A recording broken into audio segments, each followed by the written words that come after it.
अगर आपके भी घर में अचानक से मेहमान आ जाएं तो बस बनाएं एक कप मैदे से इतनी ज़्यादा मज़ेदार, इतनी ज़्यादा कमाल की रेसिपी, जिसे खाने के बाद आप यकीन करें आपका इसे हर बार बनाने और खाने को दिल करेगा। बहुत ज़्यादा टेस्टी, बहुत बहुत ज़्यादा कमाल की बनती है और सबसे बड़ी बात, बनाने का तरीका इतना ज़्यादा आसान है कि जब आप इसे बनाएंगे और खाएंगे तो आप वाकई हैरान रह जाएंगे। तो चलें जी, अपनी मज़ेदार और ज़बरदस्त इस रेसिपी को बनाना शुरू करते हैं। बिस्मिल्लाहिर्रहमानिर्रहीम, अस्सलाम वालेकुम। उम्मीद है आप सब ठीक होंगे।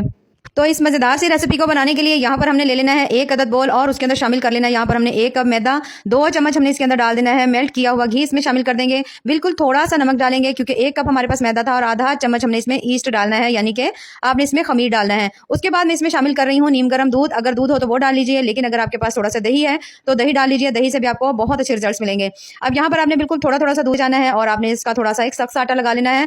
बहुत ज्यादा आपने आटा जो है ना वो सॉफ्ट नहीं लगाना, तो थोड़ा थोड़ा करके डालेंगे और डालने के बाद अब आपने इसको अच्छी तरह से गूंद लेना है। जिस तरह हम आम नॉर्मल रूटीन में आटा गूंदते हैं सेम वैसे ही आपने इसको अच्छी तरह से गूंद लेना है। अब यहाँ पर आप देख सकते हो आटा जो है हमने काफी हद तक अच्छी तरह से गूंद लिया है। जब आप इसको अच्छी तरह से मुट्ठी लगाकर आटा गूंद लें तो फिर हमने इसे रख देना है रेस्ट पर, क्योंकि हमने इसमें खमीर डाला है तो कम से कम भी आपने इसे थोड़ा सा गर्म जगह पे रखना है आधे घंटे या 45 मिनट के लिए।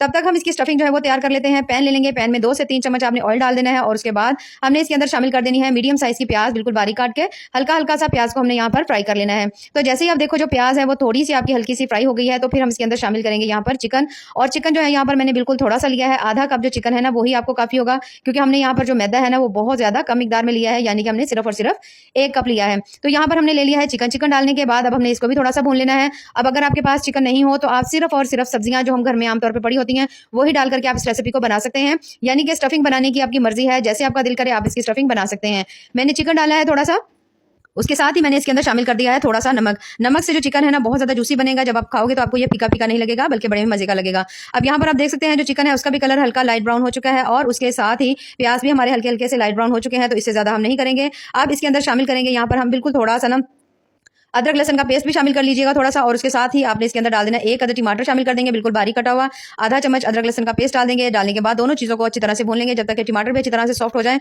और अदरक लहसन की भी बड़ी ही अच्छी सी इसके अंदर से खुशबू आए। तो सिर्फ और सिर्फ कुछ ही देर में 1 से 1.5 मिनट से आप जैसे ही आप भून लेंगे तो फिर हम इसके अंदर शामिल करेंगे यहाँ पर बंद गोभी। ठीक है, यहाँ पर मैं बहुत सारी इसके अंदर सब्जियां ऐड नहीं कर रही, तो आप चाहो तो ऐड कर सकते हो, जैसे गाजर है, शिमला मिर्च है, बहुत सारी सब्जियां आप इसमें ऐड कर सकते हैं। तो मैंने यहाँ पर सिर्फ और सिर्फ जो है ना इसमें मैंने ऐड की है यहाँ पर बंद गोभी बिल्कुल बारीक काट करके मैंने यहाँ पर 1 कप डाल दी है। बंद गोभी डालने के बाद अब आपने इसको हल्का सॉफ्ट तक पका लेना है ताकि बंद गोभी भी थोड़ी सी गल जाए और जो चिकन है वो भी उस दौरान थोड़ा थोड़ा सा गल जाए। अब यहाँ पर आप देख सकते हो सभी चीजें जो है वो थोड़ी सी सॉफ्ट होनी शुरू हो चुकी हैं। तो जब आप देखोगे सभी चीजें हल्की सॉफ्ट हो गई हैं तो फिर हम इसमें डालेंगे थोड़ी सी सब्ज मिर्च शामिल कर देंगे। नमक हमने पहले से शामिल किया हुआ था इसलिए मैं इसमें हल्दी थोड़ी सी डाल रही हूँ। थोड़ी सी इसके अंदर हम डाल देंगे लाल मिर्च, आप चाहो तो लाल मिर्च की जगह काली मिर्च भी ऐड कर सकते हैं, उससे भी आपको बहुत अच्छा टेस्ट मिलेगा। दोबारा से अच्छी तरह से मिक्स कर देंगे। यहाँ पर अगर आपको लगे कि हल्का सा इसके अंदर पानी का छींटा लगाने की जरूरत है तो आपने इसके अंदर थोड़ा सा पानी का छींटा लगा देना है, ढांप करके रख देंगे 1 से 1.5 मिनट के लिए ताकि सभी चीजें अच्छी तरह से सॉफ्ट हो जाए। अब यहाँ पर आप देख सकते हो माशाल्लाह बहुत अच्छी तरह से तमाम चीजें जो है वो अच्छी तरह से गल गई हैं, यानी कि चिकन भी अच्छी तरह पक चुका है और उसके साथ ही ये जो गोभी थी ये भी बहुत अच्छी तरह पक गई है। अब हमने इसके अंदर शामिल कर दिया आधा चम्मच जो है ना टिक्का मसाला मैंने इसमें डाल दिया है और थोड़ा सा मैंने इसके अंदर डाल दिया है चिकन पाउडर, क्योंकि चिकन बहुत कम था। तो अगर हम चिकन पाउडर डालेंगे तो तमाम जो मसाला उसके अंदर आपको चिकन का जायका जो है ना वो अच्छा लगेगा। अब दोनों चीजों को डालकर दोबारा से हमने अच्छी तरह से यहाँ पर भून लेना है। यहाँ पर अगर आपका दिल करे थोड़ा सा इसमें गरम मसाला डालने को तो वो भी आप ऐड कर सकते हैं। सब्ज धनिया डाल देंगे, धनिया डालने के बाद हल्का सा मिक्स कर देंगे। मिक्स करने के बाद अब हमारी जो स्टफिंग है जबरदस्ती तैयार हो चुकी है, तो इसे आपने उतार करके थोड़ा ठंडा कर लेना है। और यहाँ पर जो हमारा आटा था ये भी जबरदस्त सा तैयार हो चुका है, आप देख सकते हो काफी हद तक सख्त है। सबसे पहले तो आपने इसके बना लेने हैं पेड़े। ठीक है, 2 पोर्शन में सबसे पहले तो आपने आटे को डिवाइड कर लेना है, ये देखिए इस तरह से। अब ये जो 2 पोर्शन है ना इसको अब आपने 5-5 पेड़ों में डिवाइड करना है, छोटे छोटे से 5 पेड़े हो जाएंगे। ठीक है, पहले आटे को 2 पोर्शन में डिवाइड कर लीजिएगा, उसके बाद हर पोर्शन के 5-5 पेड़े आप कर लीजिएगा, यानी टोटल आपने यहाँ पर जो है ना 10 पेड़े आपने बना लेने हैं। और आपने कोशिश ये करनी है कि तमाम पेड़े सेम साइज के हों। ठीक है, बड़े साइज के या छोटे साइज के नहीं हो। अब जो हमने एक बड़े साइज का पेड़ा हाफ किया था ना उसके हमने 5 पेड़े बना लिए हैं और जो दूसरे वाला पेड़ा था उसके भी हमने बना लिए हैं, यानी टोटल हमने यहाँ पर छोटे छोटे से 10 पेड़े बना करके रख लिए हैं। अब आपने इसको कुछ देर के लिए रेस्ट देना है। ठीक है, क्योंकि ये मैदा है तो इसे रेस्ट देना बेहद जरूरी है। 5 से 6 मिनट रखने के बाद अब आपने लगा लेना है खुशक आटा। ठीक है, खुशक आटा लगाने के बाद अब आपने बेलनी की मदद से इसकी रोटी बेल लेनी है और बिल्कुल पतली सी रोटी बेलेंगे, बहुत ज्यादा भी पतली ना बेलिएगा, बस दरमियानी सी आपने इसकी रोटी बेल लेनी है। तो जैसे ही इस तरह से करके आप इसकी रोटी बेल लेंगे तो बस सेम इसी तरह से जितने हमने पेड़े बनाए हुए ना उन सभी की आपने रोटियां बेल लेनी है। देखिए इतनी सी बनी है, इतनी ही काफी है, क्योंकि बिल्कुल जो पेड़ा है ना वो पूरी के साइज से भी थोड़ा छोटा है, तो इसकी रोटी इतनी ही बनेगी। तो बस सेम इसी तरह से जितने हमारे पास पेड़े हैं उन सभी की मैं रोटियों को बेल करके रख लूंगी।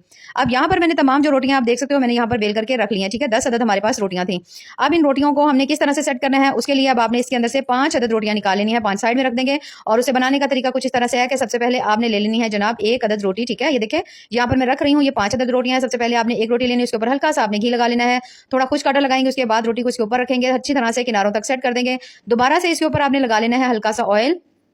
फिर से थोड़ा सा खुश कांटा लगाएंगे, रोटी उठाकर दोबारा से इसके ऊपर रख देंगे, हल्का सा प्रेस करेंगे और सेम इसी तरह से आपने 5 रोटियों को इस तरह से सेट कर लेना है। ये देखिए इस तरह से, ठीक है। हल्का हल्का सा ऑयल और थोड़ा सा कुछ काटा जरूर लगाते जाइएगा। अब 5 रोटियों को हमने यहाँ पर सेट कर लिया है। सेम इसी तरह से जो हमारे पास बाकी 5 बचे हुए पेड़े थे उनको भी आपने ऐसे ही सेट कर लेना है, ठीक है। तो ये हमने यहाँ पर सेट कर लिया है और जो दूसरी वाली हमारे पास 5 रोटियां थी उनको भी हमने यहाँ पर सेट कर लिया है। अब इन सभी को यहाँ पर सेट करने के बाद अब आपके पास 2 अदद रोटियां बन चुकी हैं, ठीक है। तो अब आपने इन्हें बेल लेना है। कोशिश करें कि जब आप इन्हें इस तरह सेट कर लें तो इनको भी आप 1 से 2 मिनट रखिएगा ताकि बहुत अच्छी तरह से ये भी आपस में चिपक जाए, सेट हो जाए, खुले नहीं।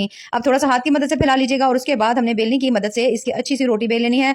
बहुत ज्यादा पतली भी नहीं बेलनी, बहुत ज्यादा मोटी नहीं। जिस तरह से आम नॉर्मल रूटीन में हम रोटी बनाते हैं ना, दरमियानी सी, सेम आपने इसकी उतनी बना लेनी है। ये देखिए अच्छी तरह से मैंने इसकी रोटी बेली है।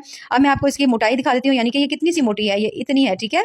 बहुत ज्यादा नहीं है, ना तो बहुत ज्यादा मोटी, ना ही बहुत ज्यादा पतली है। बस सेम इसी तरह से जो दूसरी रोटी है ना उसको भी आपने बेल करके रख लेना है और सेम साइज की आपने रोटियां बनानी है। अगर पेड़े सेम साइज के होंगे ना तो आपकी रोटियां भी बिल्कुल सेम साइज की होंगी। ये देखें बहुत ज्यादा सिंपल सी रेसिपी है लेकिन बनती इतनी शानदार है कि आप भी हैरान रह जाएंगे। अब अगर आपके पास किसी भी, जैसे हम आमतौर पर देचकी है, इसके ढक्कन वगैरह होते हैं, अगर आपके पास वो हो तो वो आप ले लीजिएगा, ठीक है। या ये काम आप उसमें भी कर सकते हैं, लेकिन अगर आपके पास सांचा हो इस तरह से तो आप इसमें भी कर सकते हैं। तो सबसे पहले तो हमने जो एक रोटी बना करके रखी थी ना उसे आपने इसके अंदर डाल देना है, ठीक है। डालकर आपने अच्छी तरह से फैला देना है और लेकिन आपने इसको ग्रीस कर लेना है, ठीक है, सांचे को अच्छी तरह से। उसके बाद ये देखिए रोटी के ऊपर आपने रखनी है स्टफिंग।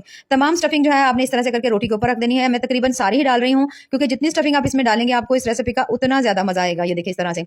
अब हमने इसको अच्छी तरह से सेट कर लेना है, ठीक है। हल्के हल्के से इसके किनारे छोड़ देंगे, दूसरी रोटी लेंगे और दूसरी रोटी लेकर ना उसके किनारों के ऊपर आपने हल्का हल्का सा पानी लगा लेना है। ये देखिए इस तरह से, जैसे मैं पानी लगा रही हूँ ना, बिल्कुल इस तरह से आपने हल्का हल्का सा तमाम किनारों के ऊपर पानी लगा लेना है। पानी लगाने के बाद अब आपने इस रोटी को उसके ऊपर इस तरह से रख देना है, जिससे ये होगा कि ये जो किनारे हैं ना ये आपस में चिपक जाएंगे। ये देखिए इस तरह से करके आपने रोटी रख देनी है।